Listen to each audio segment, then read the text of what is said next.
Well, hello, everyone, and welcome to my corner of the world, my home, which has actually been my entire world for the past 2 months. That's because, like some of you, I happen to be of a certain age with underlying health conditions. So I'm one of those people who's walking around with a COVID-19 bullseye on his chest. That's why I went undercover as soon as I got wind of the virus, in order not to get wind of the virus. I hope all of you who are tuning in tonight are doing well. The name of this series is History and Highballs. So I hope you have an adult beverage close by, either that or very tight underwear. But seriously, I do hope you're all healthy and following all the necessary rules so you can stay that way. Yeah, looking back, the month of May was a tough year, but we made it. And please let me begin by saying how grateful I am to all the folks at the Museum of History. I honestly can't express how much I appreciate being asked to take part in this talk tonight, because you've given me a reason to finally know what day it is. I'm not totally sure about the month, but I figure I'm in the ballpark somewhere. It kind of feels like the 94th of May.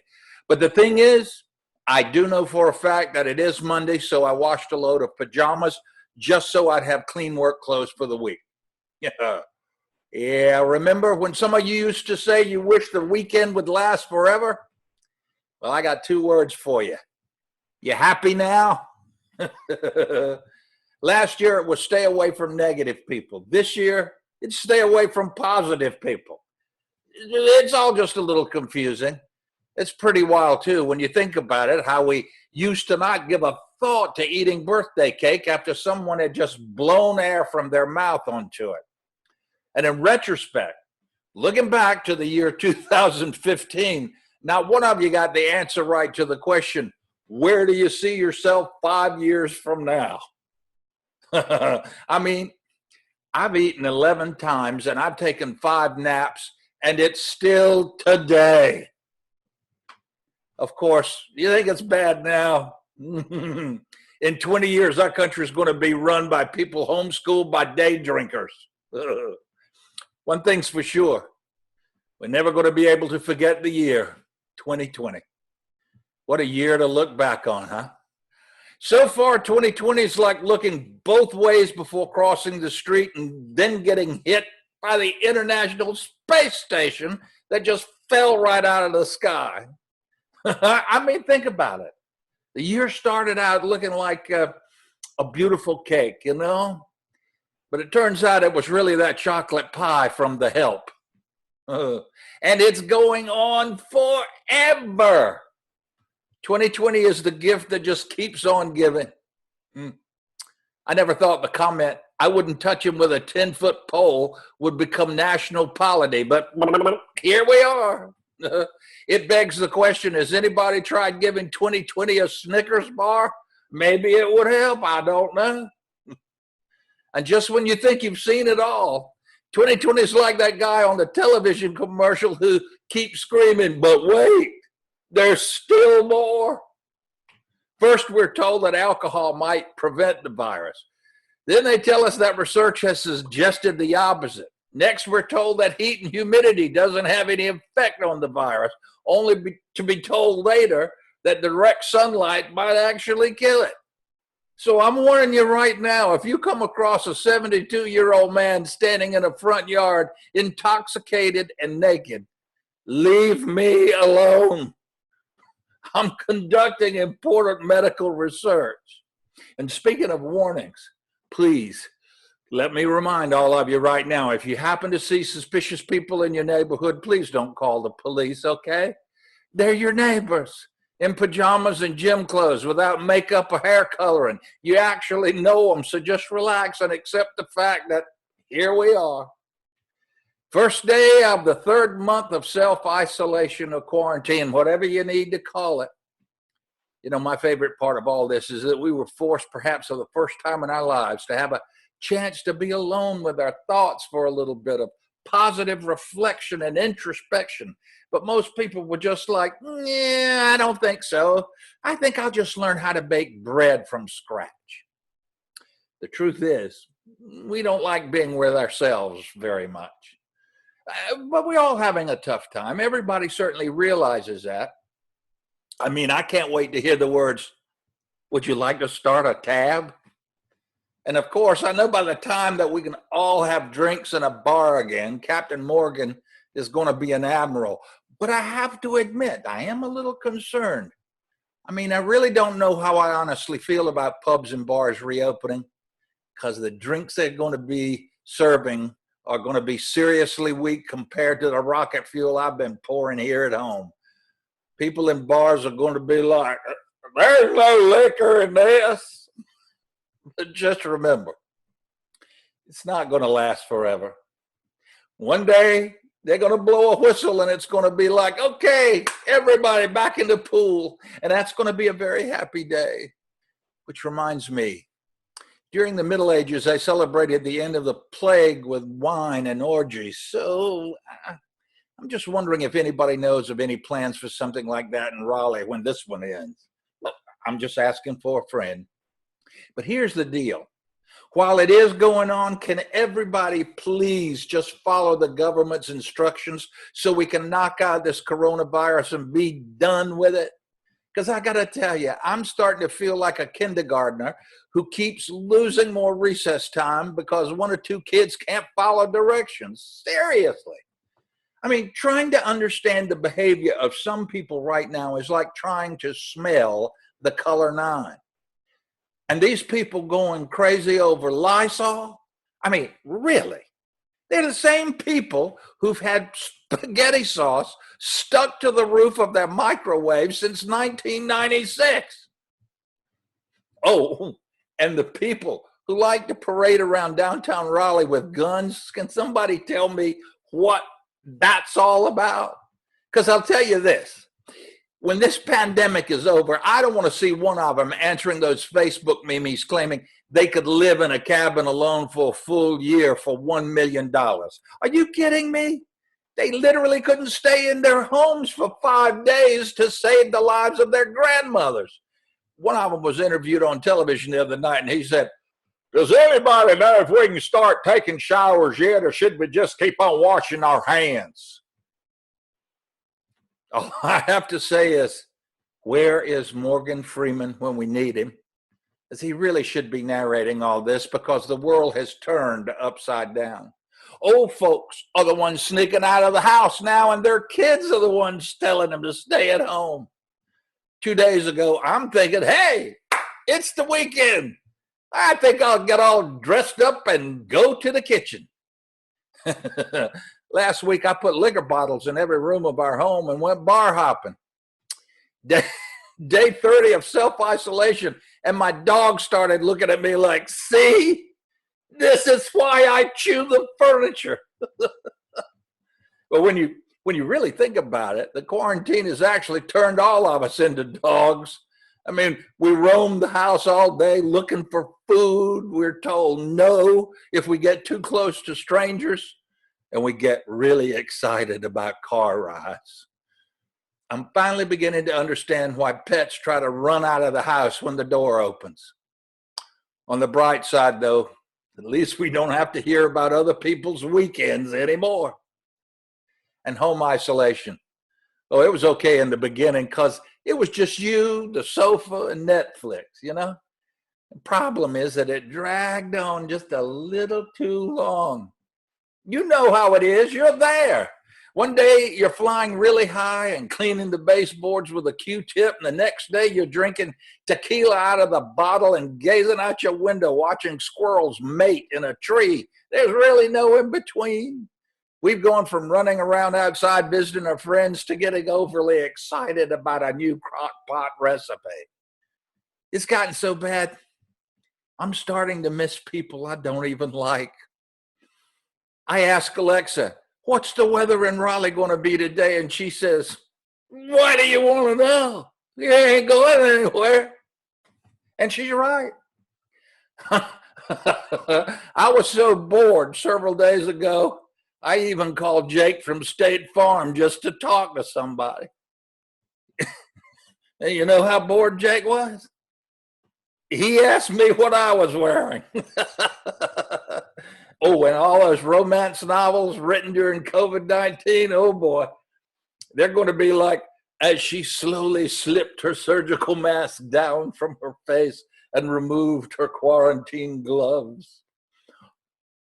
And speaking of clothing, I guess by now most of us can check vacuuming naked off our bucket lists. On the other hand, here's what I think. God gave us snacks and sweatpants, so I say we ought to use them. People talk about how different their lives are now, you know. Well, I got to be honest. When they closed the bars and the clubs and the gyms, my life remained exactly the same. I'm at that point where I'd have to call my fashion style clothes that still fit. Remember the days when we were terrified of romaine lettuce? Oh, good times. Because I actually think I may be starting to get a tan from my refrigerator light. I kid you not. I honestly didn't think the apocalypse would involve so many snacks. Oh, and I'm wearing a face mask at home. Oh, yeah. Not so much to prevent COVID-19, but just to stop eating for 5 minutes. I opened my refrigerator yesterday and I swear I heard it say, "What do you want now?" And I've got a lot of friends though who are spending their time exercising. A few of them even entered a marathon several days ago. And I mean, they plastered it all over social media. And I say good for them. I'm happy for them. I mean, I go to marathons too, not to run. No. My favorite part of attending a marathon is watching the reaction of runners who grab the plastic cup of vodka out of my hands as they dash by. The way I figure it, exercise makes you look good, but so does bourbon, so the choice is yours. And my hair, I mean, it looks good now. I finally got a haircut several days ago because really, it was over 2 months long. And I'm telling you, I was one more missed haircut away from buying a big can of Aquanet hairspray and a 1,000-watt blow dryer and cranking my hairstyle back up to 1986 and dare a bird to fly through it. And one more thing. I really don't know who needs to hear this, but you don't need to buy anything else online today, okay? Besides, let me just say right now, nobody needs to worry because I'm very happy to announce that I'm single-handedly going to save the entire economy through my personal online shopping. Because I can't tell you how much I love getting cute little morning texts like, "Your order has shipped." The truth is, I have finally reached the point where I need to social distance from my debit card. Oh, and being quarantined at home with your significant other, that's been an experience, hasn't it? I don't know about you, but our housekeeping style for the past month could best be described as there appears to have been a struggle. About day 35 of the quarantine, my wife Ashley turned to me and said, "David, could you blink your eyes a little more quietly, please?" And she and I are playing a very fun little self-isolation game now called "Why Are You Doing It That Way?" And let me tell you, there aren't any winners to that game. And here's another telltale sign to watch for. My wife has shifted from Hallmark movies to Lifetime movies. Oh my Lord, I was scrolling through some of the movies she's recorded for later viewing and sandwiched right there between Puppy Dog Pals and America's Funniest Videos, I'm finding titles like Psycho Escort, A Killer Among Us, Tempting Fate, and A Kiss Before Dying. So my question is, should I be a little nervous? I hate to say it, but she's starting to look at me with that Carol Baskin's face. You know, that lady on Tiger King who fed her husband to some lions and tigers? Well, come on, you know she did. I mean, think about it. If you had lions and tigers in your backyard and your significant other was getting on your nerves during a quarantine, sooner or later you'd be looking at them like,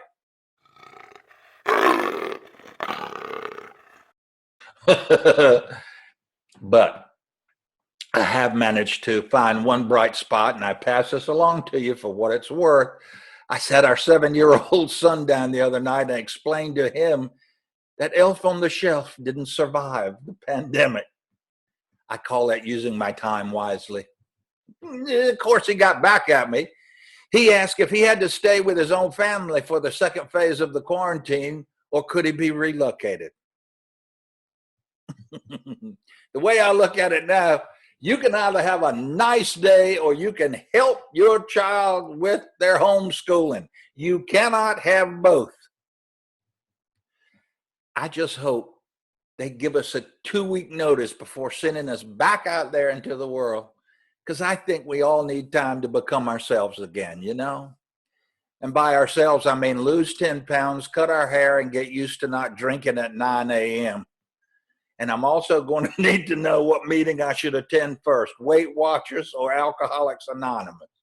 But I'll tell you this, when all this is over, we're throwing the biggest St. Patrick's Easter de Mayo of July party anybody's ever seen, and we're all going to deserve it.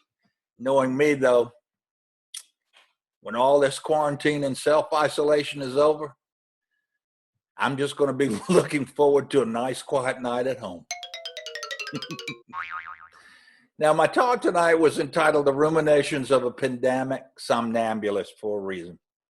Most of my life has been spent in front of people, on stage, performing in so many productions over the years that at this point I've really lost count.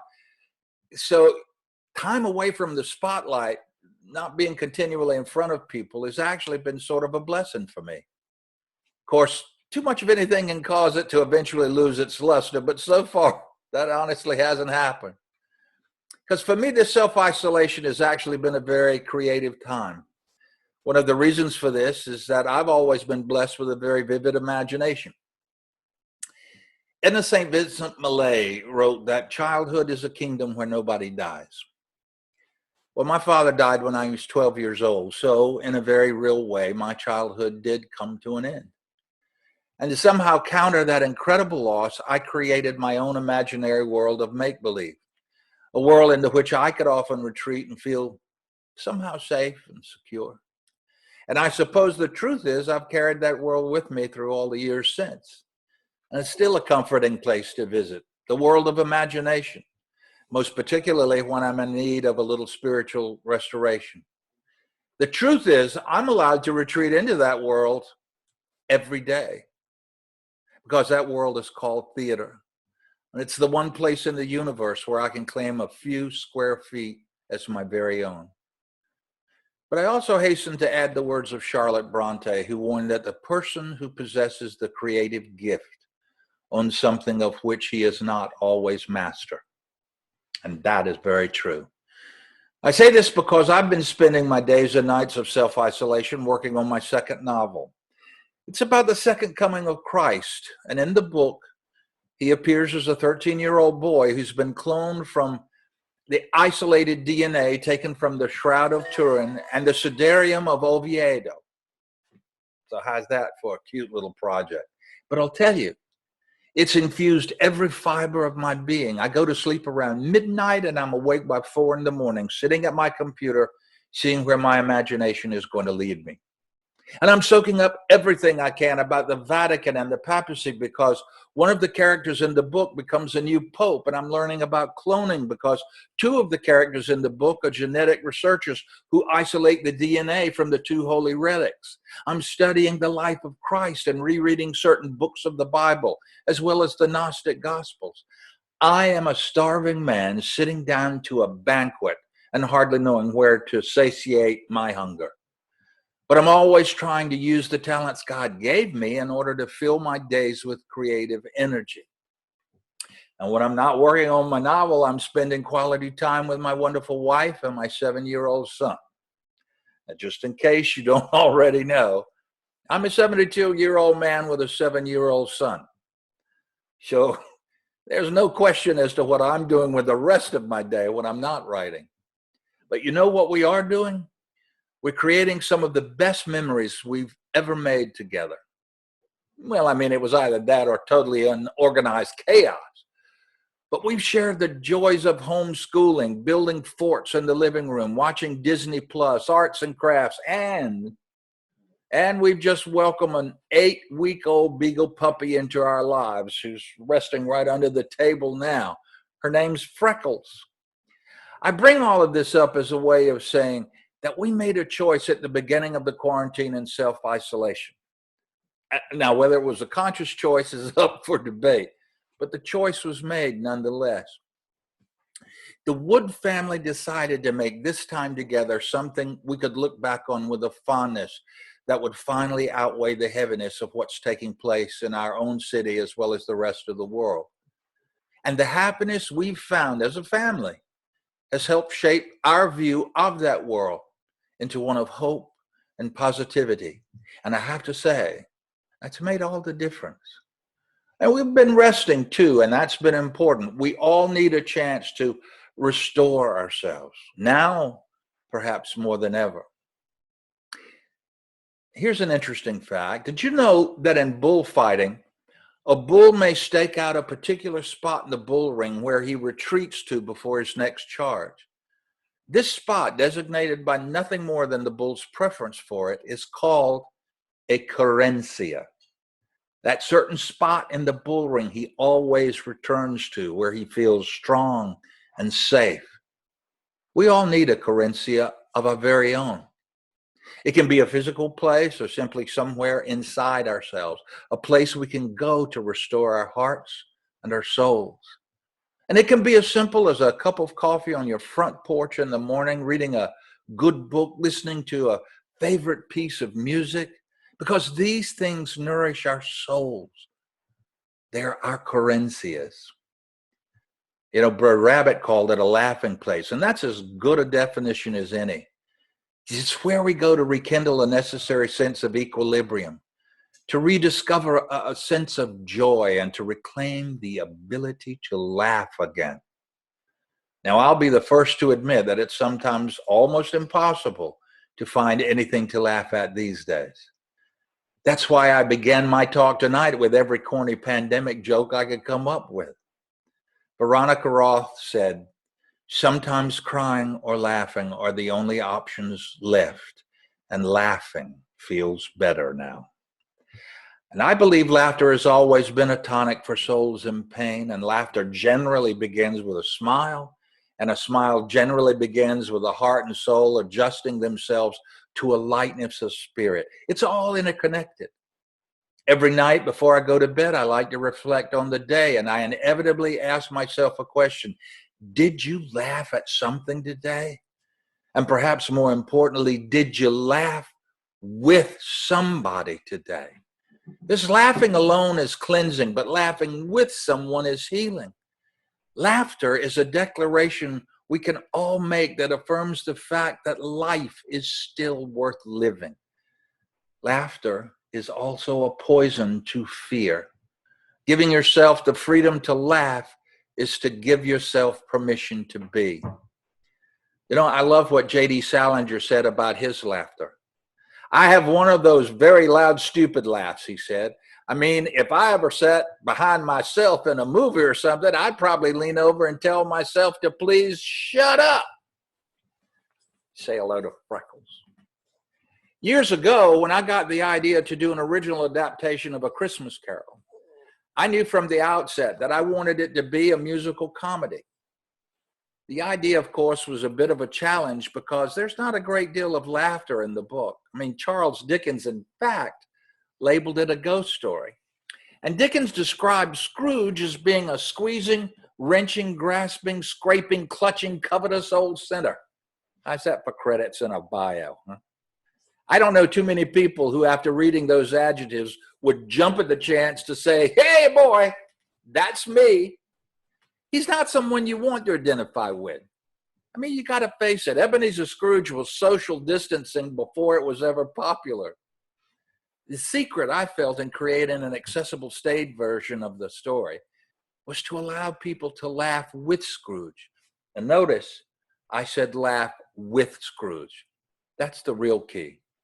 Because once you're laughing with him, you're beginning to identify with him. And once you identify with him, you're more inclined to make that wonderful soul cleansing transformation that happens to be the heart and soul of the story. Redemption is the cornerstone of A Christmas Carol. It's that amazing chance to change that somehow comes over us during that very special time of year. The realization that we can become better people than we've been. So put very simply, the key to understanding such a dark and odious character as Scrooge is laughter. And along with laughter comes a lightness of spirit. And once your spirit is light, it's easier to commit to change. I mean, look what happened after the first dark night of protest in downtown Raleigh, when so much property damage was done. When the sun rose on our city the next day, a beautiful Sunday morning, by the way, hundreds showed up with brooms and shovels to begin the task of cleaning away the signs of violence and destruction. And I'm going to venture to say that those wonderful volunteers couldn't have done what they did without a lightness of spirit. And perhaps, just perhaps, some of them might not have had that lightness of spirit when they made the decision to join the cleanup effort. But once they got there and saw how many others had made the same decision, I guarantee it was easier to make that wonderful adjustment, to shift their own gears and to feel glad that they had committed to that kind of positive action. These are dark days. Nobody can deny that fact. The news spills out in our living rooms 24 hours a day just to remind us. And you have to finally go to the old adage that advises us to either curse the darkness or light a candle. That's our quest in all of this, I think, to bring some bit of light into the darkness. Now, how you do it is your business, but you need to use the talents God gave you. Do what you can to fill the time with positive energy and action. Some people say dance like nobody's watching. I say no, dance like everybody's watching, and be proud of your dancing because it's yours. It's your dance. It comes from your heart and soul, so it matters. It's really been wonderful to see how people in my chosen art, theater, have stepped up to the challenge. Costumers, people who know how to sew have started making face masks for hospitals and emergency personnel. And since people can't go to theaters right now, actors and directors are taking theater to the people. There's so many free performances, discussions, and play readings on social media these days, you can't count them all. Just like the Ghost of Christmas Present tells Scrooge in our production, it's using what you have to make a difference. And let me hasten to add that I know that when I say this to most of you tuning in tonight, I'm preaching to the choir, because most of you are already volunteering your time and talents to various causes in and around this city of ours. And God bless you for your efforts, because if you believe anything, believe this. It won't be the pandemic that finally defines us. It will be the cure, the real vaccine, the light in the darkness, what we did with the time we had to help turn things around. And when the time comes when we're all able to throw open our doors and walk out into the fresh air of a new day, may it also be a new world. A world that began to cleanse itself when we all took a step back, stayed in our homes for a few months, and allowed that miraculous change to begin.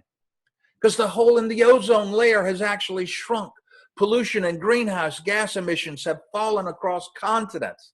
Satellite images are showing that nitrogen dioxide emissions are fading away over northern Italy, and the same story is playing out in Spain and the United Kingdom. Times of change can lead to the introduction of lasting habits. And it's sad, of course, that it had to happen this way, with a pandemic that has cost the lives of hundreds of thousands and crippled the lives of millions more. It's also a sad fact that sometimes the darkness has to be that deep in order for us to finally come together to affect positive change.